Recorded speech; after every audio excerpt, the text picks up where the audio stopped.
Like ಮಾಡಿ, subscribe ಮಾಡಿ. ಹೊಸ ವಿಡಿಯೋ ಅಪ್ಡೇಟ್ಸ್ಗಾಗಿ ಬೆಲ್ ಬಟನ್ನ ಕ್ಲಿಕ್ ಮಾಡಿ. ಹಾಯ್ ಫ್ರೆಂಡ್ಸ್, ಪದ್ಮ ಪಾಕಶಾಲೆಗೆ ಸ್ವಾಗತ. ಇವತ್ತು ಪಿಜ್ಜಾ ಮಾಡೋದು ಯಾವ ಥರ ಅಂತಂದು ನೋಡೋಣ. ಪಿಜ್ಜಾ ನೋಡಿ ಯಾವ ಥರ ಬಂದಿದೆ. ಸೋಯಾ ಚಂಕ್ಸ್ ಯೂಸ್ ಮಾಡಿ ಪಿಜ್ಜಾ ಮಾಡಿದ್ದೀನಿ. ಚೀಸ್ ಎಲ್ಲ ಯಾವ ಥರ ಮೆಲ್ಟ್ ಆಗಿದೆ ನೋಡಿ. ಓವೆನಲ್ಲಿ ಏನು ಮಾಡಿಲ್ಲ, ಇದನ್ನ ಗ್ಯಾಸ್ ಮೇಲೆ ಮಾಡಿರೋದು. ತುಂಬ ಚೆನ್ನಾಗಿ ಬರುತ್ತೆ. ಹೊರಗಡೆ ಎಲ್ಲ ತಿಂದಿರ್ತೀವಿ, ಎಷ್ಟು ಸೂಪರಾಗಿರುತ್ತೆ. ಅದು ಸೇಮ್ ಅದೇ ಟೇಸ್ಟೇ ಇದೆ. ತುಂಬ ಚೆನ್ನಾಗಿ ಬರುತ್ತೆ. ನೀವು ಈ ರೆಸಿಪಿ ಒಂದ್ಸತಿ ಮನೆಯಲ್ಲೇ ಟ್ರೈ ಮಾಡಿ ನೋಡಿ. ಹೊರಗಡೆ ಎಲ್ಲ ತೊಗೊಂಡು ತುಂಬ ಕಾಸ್ಟ್ಲಿ ಇರುತ್ತೆ. ಮನೆಯಲ್ಲೇ ಮಾಡಿದರೆ ತುಂಬ ಚೀಪಾಗಿ ಈಸಿಯಾಗಿ ಮಾಡ್ಕೋಬೋದು. ಮಾಡೋದು ಹೇಗೆ ಅಂತ ನೋಡೋಣ. ಒಂದು ಬೌಲಿಗೆ 1 ಟೀ ಸ್ಪೂನ್ ಈಸ್ಟ್ ತೊಗೊಂಡ್ಬಿಟ್ಟು ಅದಕ್ಕೆ 1 ಟೀ ಸ್ಪೂನ್ ಸಕ್ಕರೆ ಹಾಕಿ, ಒಂದು ಸ್ವಲ್ಪ ಉಗುರು ಬೆಚ್ಚಗಿನ ನೀರು ಹಾಕಿ ಒಂದು 5 ನಿಮಿಷ ಹಾಗೆ ಇಡಬೇಕು. ಇದು ಈಸ್ಟ್ ಆ್ಯಕ್ಟಿವ್ ಆಗಬೇಕಿದು. ಇದು ಸ್ವಲ್ಪ ಕರಗಬೇಕೆಲ್ಲ ಚೆನ್ನಾಗಿ. ಒಂದು 5 ನಿಮಿಷ ಹಾಗೆ ಇಡಬೇಕಿದು. ಇದು ಆ್ಯಕ್ಟಿವ್ ಆಗೋದ್ರೊಳಗೆ ಸೋಯಾ ಚಂಕ್ಸ್ ರೆಡಿ ಮಾಡ್ಕೊಂಬಿಡೋಣ. ನೋಡಿ, ಸೋಯಾ ಚಂಕ್ಸು ಗಟ್ಟಿ ಇರುತ್ತೆ. ಹಾಗಾಗಿ ಅದಕ್ಕೆ ಬಾಯ್ಲ್ ಮಾಡಿರೋಂಥ ನೀರು ಹಾಕಬೇಕು. ಸ್ವಲ್ಪ ಅದು ಮುಳುಗುವಷ್ಟು ಬಾಯ್ಲ್ ಮಾಡಿರೋಂಥ ನೀರು ಹಾಕಿಬಿಟ್ಟು ಸ್ವಲ್ಪ ಒಂದು 1/4 ಟೀ ಸ್ಪೂನಷ್ಟು ಉಪ್ಪು ಹಾಕಬೇಕು. ಸ್ವಲ್ಪ ಟೇಸ್ಟಿಗಷ್ಟೇ ಸ್ವಲ್ಪ ನೀವು ಹಾಕಿ ಇದನ್ನು 1 ಗಂಟೆ ಮುಚ್ಚಿಟ್ರೆ ಸಾಕಾಗುತ್ತೆ. ಅದು ಹಿಟ್ಟೆಲ್ಲ ರೆಡಿ ಆಗೋದ್ರೊಳಗೆ ಇದು ನೆಂದ್ಕೊಂಡಿರುತ್ತೆ. ಇವಾಗ ನೋಡಿ ಮಾಡೋದು ತೋರಿಸ್ತೀನಿ. ಈಸ್ಟ್ ರೆಡಿಯಾಗಿದೆ. ಇವಾಗ ಇದಕ್ಕೆ 1 ಬೌಲು ಮೈದಾ ಹಿಟ್ಟು ಹಾಕ್ತಾಯಿದ್ದೀನಿ. ಆಮೇಲೆ ಟೇಸ್ಟಿಗೆ ಸ್ವಲ್ಪ ಉಪ್ಪು, ಒಂದು 1/4 ಟೀ ಸ್ಪೂನಷ್ಟು ಹಾಕ್ತಾಯಿದ್ದೀನಿ. ಆಮೇಲೆ 1 ಟೇಬಲ್ ಸ್ಪೂನಷ್ಟು ಆಯಿಲ್. ಇಷ್ಟು ಹಾಕಿಬಿಟ್ಟು ಇದನ್ನು ಚೆನ್ನಾಗಿ ಮಿಕ್ಸ್ ಮಾಡಿ ಕಲಿಸ್ಬೇಕು. ಇದನ್ನು ಸಾಫ್ಟಾಗಿ ಸ್ಮೂತಾಗಿ ಕಲಿಸ್ಬೇಕು. ತುಂಬ ಗಟ್ಟಿಯಾಗಿ ಕಲಿಸ್ಬಾರ್ದು, ತುಂಬ ತೆಳುವಾಗಿ ಕಲಿಸ್ಬಾರ್ದು. ಇದು ಕಲಿಸಿದ ಮೇಲೆ ಒಂದು 2 ಅವರ್ಸ್ ನೆನಿಲಿಕ್ಕೆ ಬಿಡಬೇಕು. ಕೈಗೆ ಅಂಟ್ಲಾರ್ದಂಗೆ ಸ್ವಲ್ಪ ಎಣ್ಣೆ ಹಚ್ಕೊಂಡ್ಬಿಟ್ಟು ಈ ಥರ ನಾದ್ಬಿಟ್ಟು ಇದನ್ನು ಹೀಗೆ ಮುಚ್ಚಿಟ್ಬಿಡ್ಬೇಕು. ಒಂದು 2 ಅವರ್ಸ್ ನೆನಿಬೇಕಿದು. ನೆಂದ ಮೇಲೆ ಡಬಲ್ ಸೈಜ್ ಆಗುತ್ತೆ. ಸುತ್ತಲೂ ಎಣ್ಣೆ ಹಚ್ಚಿ ಇಟ್ಟಿರಿ ಬೌಲಿಗೆ. ನೋಡಿ, ಇವಾಗ ಇದು ನೋಡಿ 2 ಅವರ್ಸ್ ಆಗಿದೆ. ಯಾವ ಥರ ನೆಂದಿದೆ ಅಂತಂದ್ಬಿಟ್ಟು ಡಬಲ್ ಆಗಿದೆ ಸೈಜು. ಹಿಟ್ಟು ಎಷ್ಟಿತ್ತು ಎಷ್ಟಾಗಿದೆ. ಇವಾಗ ಇದನ್ನು ಸ್ವಲ್ಪ ಚೆನ್ನಾಗಿ ನಾದಬೇಕು. ಇವಾಗ ಮತ್ತೆ ಸೈಡಿಗೆ ಅಂಟ್ಕೊಂಡಿರೋದೆಲ್ಲ ತೆಕ್ಕೊಂಡ್ಬಿಟ್ಟು ಚೆನ್ನಾಗಿ ನಾದಿ ಕೈಗೆಲ್ಲರ ಅಂಟ್ಕೊಂತಂದರೆ ಸ್ವಲ್ಪ ಕೈಗೆ ಎಣ್ಣೆ ಹಚ್ಕೊಂಡಿರಿ. ಹಾಗಾದರೆ ಕೈಗೆ ಅಂಟೋದಿಲ್ಲ ಅದು. ನೋಡಿ ಎಷ್ಟು ಸಾಫ್ಟಾಗಿ, ಎಷ್ಟು ಚೆನ್ನಾಗಿ ಇದಾಗಿದೆ. ಈ ಥರ ಡಬಲ್ ಸೈಜ್ ಆಗಲೇಬೇಕದು. ಆದಾಗಲೇ ಅದು ಪಿಜ್ಜಾ ಬೇಸ್ ಚೆನ್ನಾಗಿ ಬರೋದು. ಗಟ್ಟಿಯಾಗಿ ಅನ್ಸೋದಿಲ್ಲ ಅದು. ತುಂಬ ಗಟ್ಟಿಯಾಗಿತ್ತು ಅಂತಂದರೆ ಸ್ವಲ್ಪ ಒಣ ಹಿಟ್ಟು ಹಾಕ್ಕೊಂಬಿಟ್ಟು ಕಲಸ್ಕೊಳ್ಳಿ. ಈ ಥರ ತೆಳುವಾಗಿತ್ತು ಅಂದರೆ ಸ್ವಲ್ಪ ಒಣ ಹಿಟ್ಟು ಹಾಕ್ಕೊಂಡು ಈ ಥರ ಕಲಿಸ್ಕೊಳ್ಳಿ. ನೋಡಿ ಚೆನ್ನಾಗಿ ಬಂದಿದೆ. ಇವಾಗ ಹಿಟ್ಟು ಮಾಡೋದು ಯಾವ ಥರ ಅಂತ ನೋಡೋಣ. ಇದು ಸ್ವಲ್ಪ ನಾದ್ಕೊಂಡು ಈ ಥರ ಉದ್ದ ಮಾಡ್ಕೋಬೇಕು. ಇದನ್ನು ನೀವು ಯಾವ ಸೈಜ್ ಬೇಕಾಗುತ್ತೋ ನೋಡಿಕೊಂಡು ಈಗ ಮಾಡಿಕೊಂಡು 2 ಭಾಗ ಕಟ್ ಮಾಡ್ಕೊತಾ ಇದ್ದೀನಿ ನಾ ಇದರಲ್ಲಿ.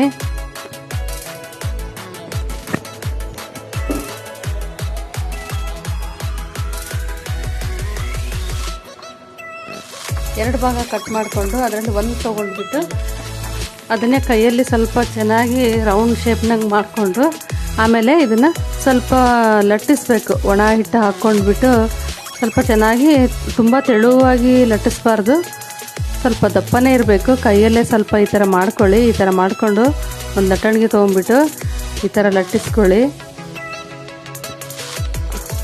ದಪ್ಪನೇ ಇರಬೇಕಿದು, ತುಂಬ ತೆಳು ಮಾಡ್ಕೋಬಾರ್ದು. ಇದು ಬೇಕಾದಮೇಲೆ ಇನ್ನೂ ದಪ್ಪ ಆಗುತ್ತೆ. ಇದು ಬಂದ್ ಥರ ಬರುತ್ತೆ ಇದು.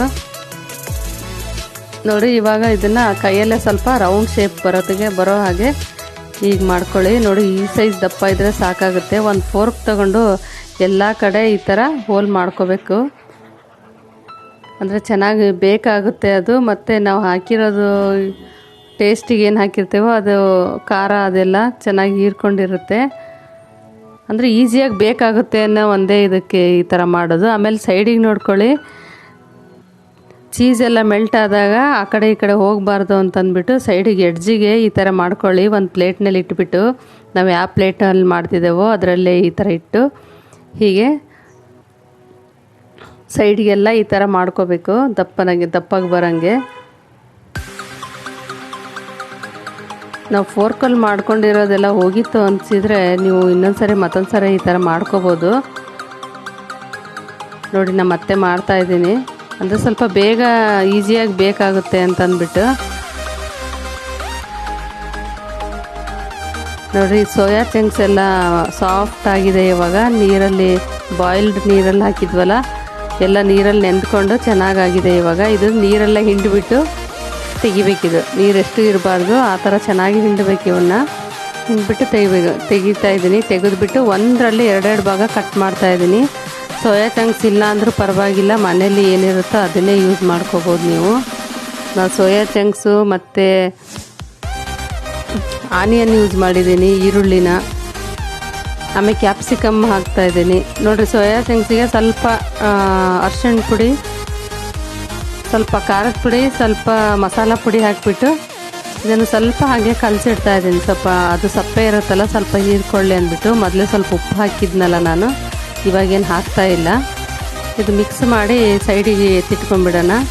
ನೋಡಿ ಇವಾಗ ಪಿಜ್ಜಾ ಯಾವ ಥರ ಮಾಡೋದು ಅಂತಂದು ತೋರಿಸ್ತೀನಿ. ಪಿಜ್ಜಾ ಸಾಸನ್ನು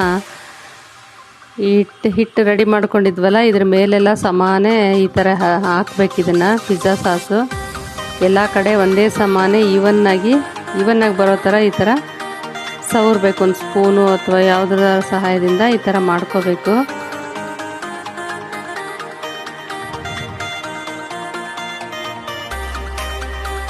ಟೇಸ್ಟ್ ಹೊರಗಡೆ ತೊಗೊಂಬಂದಿರ್ತೀವಲ್ಲ ಸೇಮ್ ಅದೇ ಟೇಸ್ಟೇ ಇರುತ್ತೆ, ಟೇಸ್ಟ್ ಏನು ಡಿಫ್ರೆನ್ಸ್ ಆಗೋದಿಲ್ಲ. ನೋಡಿರಿ ಇವಾಗ ಈರುಳ್ಳಿನ ಈ ಸೈಜಲ್ಲಿ ಕಟ್ ಮಾಡ್ಕೊಂಡಿದ್ದೀನಿ ನಾನು. ನಿಮಗೆ ಯಾವ ಡಿಸೈನ್ ಬೇಕಾಗುತ್ತೋ ಆ ಥರ ಹಿಂಗೆ ಎಲ್ಲ ಸೈಡು ಸುತ್ತಲೂ ಈ ಥರ ಇಟ್ಕೊತ ಬರಬೇಕು. ಆಮೇಲೆ ಒಂದು ಟೊಮೊಟೊ ತೊಗೊಂಡ್ಬಿಟ್ಟು ಈ ಥರ ಸ್ಲೈಸ್ ಥರ ಕಟ್ ಮಾಡ್ಕೊಂಡಿದ್ದೀನಿ. ಒಂದು 4 ಪೀಸ್ ಅಷ್ಟೇ ಸಾಕಾಗುತ್ತೆ ಇದಕ್ಕೇನು. ಆಮೇಲೆ ಇದು ಕ್ಯಾಪ್ಸಿಕಮ್, ದಪ್ಪ ಮೆಣಸಿನ್ಕಾಯಿ ಅಂತಾರಲ್ಲ ಅದು, ಇದು ಕ್ಯಾಪ್ಸಿಕಮ್ನ ನಿಮಗೆ ಹೇಗೆ ಬೇಕಾಗುತ್ತೋ ಹಾಗೆ ಡಿಸೈನ್ ಬರಲಿಕ್ಕೆ ಹಿಂಗೆ ಇಟ್ಕೊರಿ. ಮತ್ತು ಸೋಯಾ ಚಂಕ್ಸ್ ಕೂಡ ರೆಡಿ ಮಾಡಿ ಇಟ್ಟಿದ್ವಲ್ಲ ಅವನ್ನು ಕೂಡ ಸುತ್ತಲೂ ಎಲ್ಲೆಲ್ಲಿ ಖಾಲಿ ಸ್ಪೇಸ್ ಇರುತ್ತೋ ಅಲ್ಲಲ್ಲಿ ಈ ಥರ ಹಾಕ್ತಾಯಿದ್ದೀನಿ. ಹಾಕಿದ ಮೇಲೆ ನೋಡಿ ಯಾವ ಥರ ಕಲರ್ಫುಲ್ಲಾಗಿ ಎಷ್ಟು ಚೆನ್ನಾಗಿ ಕಾಣ್ತಾ ಇದೆ. ಚೀಸ್ ಬೇಕಾಗುತ್ತೆ. ಇವಾಗ ಚೀಸು ಸ್ವಲ್ಪ ತುರಿದಿಟ್ಕೊಂಡಿದ್ದೀನಿ, ಮತ್ತು ಚೀಸ್ ಸ್ಲೈಸ್ ಇದ್ದರೆ ಮೇಲೆ ಹೀಗಿಡಿ, ಸ್ಲೈಸ್ ಇಲ್ಲ ಅಂದರೆ ಅದೇ ಚೀಸನ್ನೇ ನಾನು ಸ್ವಲ್ಪ ಚಾಕುದಲ್ಲಿ ಕಟ್ ಮಾಡಿದ್ದೀನಿ ತೆಳುವಾಗಿ. ಒಂದು 4 ಪೀಸ್ ಈ ಥರ ಕಟ್ ಮಾಡಿದ್ದೀನಿ ನಾನು ತೆಳುವಾಗಿ. ಸ್ಲೈಸ್ ಇದ್ದರೆ ಸ್ಲೈಸೇ ಇಟ್ಬಿಡಿ, ಇಲ್ಲದ್ರೆ ತುರಿದಿದ್ದು ಹಾಕಿದರೂ ಪರವಾಗಿಲ್ಲ. ನಾನಿವಾಗ ಚೀಸೆಲ್ಲ ತುರಿದಿಟ್ಕೊಂಡಿದ್ದೀನಿ, ಅದು ಕೂಡ ಇವಾಗ ಹಾಕ್ತಾಯಿದ್ದೀನಿ. ಎಷ್ಟು ಚೆನ್ನಾಗಿ ಮೆಲ್ಟ್ ಆಗುತ್ತೆ ಅಂದರೆ ಓವೆನ್ನಲ್ಲಿ ಯಾವ ಥರ ಆಗುತ್ತೋ ಸೇಮ್ ಅದೇ ಥರನೇ ಗ್ಯಾಸ್ ಮೇಲೆ ಮಾಡೋದು ತೋರಿಸ್ತಾ ಇದ್ದೀನಿ ನಾನು. ಈ ಪಿಜ್ಜಾ ರೆಡಿ ಆಗೋದ್ರೊಳಗೆ ಹೊಸದಾಗಿ ಯಾರೆಲ್ಲ ನೋಡ್ತಾ ಇದ್ದೀರೋ ಅವರೆಲ್ಲ ಸಬ್ಸ್ಕ್ರೈಬ್ ಮಾಡಿ, ಲೈಕ್ ಮಾಡಿ, ಹೇಗೆ ಬಂದಿದೆ ಅಂತಂದು ಪಿಜ್ಜಾ ನೀವು ಕಮೆಂಟ್ ಮಾಡಿ ತಿಳಿಸಿ. ನೋಡಿ ಪಿಜ್ಜಾ ತುರಿದ್ಬಿಟ್ಟು ಎಲ್ಲ ಕಡೆ ಎಲ್ಲೆಲ್ಲಿ ಖಾಲಿ ಜಾಗ ಇದೆಯೋ ಅಲ್ಲೆಲ್ಲ ಹಾಕಿದ್ದೀನಿ. ಇವಾಗ ಚಿಲ್ಲಿ ಫ್ಲೇಕ್ಸ್ ಹಾಕ್ತಾಯಿದ್ದೀನಿ ನಾನು. ಚಿಲ್ಲಿ ಫ್ಲೇಕ್ಸ್ ಇಲ್ಲ ಅಂದರೆ ಒಂದು 4-5 ಮೆಣಸಿನ್ಕಾಯಿ, ಒಣಮೆಣ್ಸಿನ್ಕಾಯಿ ತೊಗೊಂಡ್ಬಿಟ್ಟು ಮಿಕ್ಸಿಲಿ ಹಾಕಿ ಈ ಥರ ತರಿಯಾಗಿ ಮಾಡಿಕೊಂಡು ಅದ್ರ ಮೇಲೆ ಹಾಕಿಬಿಟ್ರಿ. ಖಾರ ತುಂಬ ಚೆನ್ನಾಗಿ ಬರುತ್ತೆ, ಕಲರ್ಫುಲ್ಲಾಗಿ ಕೂಡ ಕಾಣಿಸುತ್ತೆ, ಟೇಸ್ಟೂ ತುಂಬ ಚೆನ್ನಾಗಿರುತ್ತೆ ಇದಕ್ಕೆ. ನೋಡಿ ಚಿಲ್ಲಿ ಫ್ಲೇಕ್ಸ್ ಹಾಕಿದ್ದೇನೆ ನಾನು ಎಲ್ಲ ಕಡೆ ಇವಾಗ ಸುತ್ತಲೂ.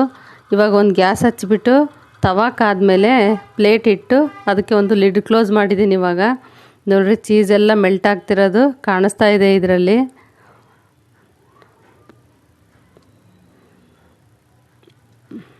ನೋಡಿ ರೆಡಿ ಆಗಿದೆ ಇವಾಗ ಪಿಜ್ಜಾ. ತೆಗೆದು ನೋಡೋಣ. ಒಂದು 10 ನಿಮಿಷ ಅಂತೂ 10 ನಿಮಿಷ ಆದರೆ ಸಾಕಾಗುತ್ತೆ ಇದಕ್ಕೆ. ಮೊದಲೇ ತವಾ ಒಂದು 5 ನಿಮಿಷ ಪ್ರೀ ಹೀಟ್ ಮಾಡಿ ಇಟ್ಕೊಂಡಿರಬೇಕು, ಅಂದರೆ ಸ್ವಲ್ಪ ಬೇಗ ಆಗುತ್ತೆ. ಆಮೇಲೆ ಒಂದು 10 ನಿಮಿಷ ಆದರೆ ಸಾಕಾಗುತ್ತೆ. ಚೀಸೆಲ್ಲ ಮೆಲ್ಟಾಗಿ ಬೇಸೆಲ್ಲ ತುಂಬ ಚೆನ್ನಾಗಿ ಬಂದಿದೆ. ನೋಡಿರಿ ಎಷ್ಟು ಚೆನ್ನಾಗಿದೆ ಪಿಜ್ಜಾ. ಸೂಪರಾಗಿ ಬರುತ್ತೆ ಪಿಜ್ಜಾ. ಏನು ಒಂದು 10 ನಿಮಿಷದಲ್ಲೇ ರೆಡಿಯಾಗಿಬಿಡುತ್ತೆ, ಏನು ಟೈಮು ಜಾಸ್ತಿ ತಗೊಳಲ್ಲ ಎಲ್ಲ ರೆಡಿ ಮಾಡಿ ಇಟ್ಕೊಂಡ್ರೆ. ನೋಡಿರಿ ನಾವು ಡಾಮಿನೋಸು ಅಲ್ಲಿ ಇಲ್ಲಿ ಅಂತ ಹೊರಗಡೆ ಹೋಗಿ ಎಷ್ಟು ಕಾಸ್ಟ್ಲಿ ದುಡ್ಡು ಕೊಟ್ಬಿಟ್ಟು ಪಿಜ್ಜಾ ತಿಂತೀವಿ. ನೋಡಿ ಎಷ್ಟು ಚೆನ್ನಾಗಿ ಬಂದಿದೆ. ಮನೇಲೇ ಆರ್ಡ್ರ್ ಕೊಟ್ಟು ಮನೇಲೇ ತರಿಸ್ಕೊಂಡಿರ್ತೀವಿ, ಅಲ್ಲಿಂದ ಇಲ್ಲಿ ತರೋದ್ರೊಳಗೆ ಎಲ್ಲ ಪಿಜ್ಜಾ ಚೀಸೆಲ್ಲ ಗಟ್ಟಿಯಾಗಿಬಿಟ್ಟಿರುತ್ತೆ. ಈ ಥರ ಮೆಲ್ಟಾಗಿ ಚೆನ್ನಾಗಿ ಬಂದಿರೋದೇ ಇಲ್ಲ, ಮನೇಲಿ ಮಾಡಿರೋದೇ ನೋಡಿ ಯಾವ ಥರ ಬಂದಿದೆ. ಹೊರಗಡೆಕ್ಕಿಂತ ಸೂಪರಾಗಿ ಬಂದಿದೆ. ನೀವು ಒಂದ್ಸರಿ ಈ ರೆಸಿಪಿ ಟ್ರೈ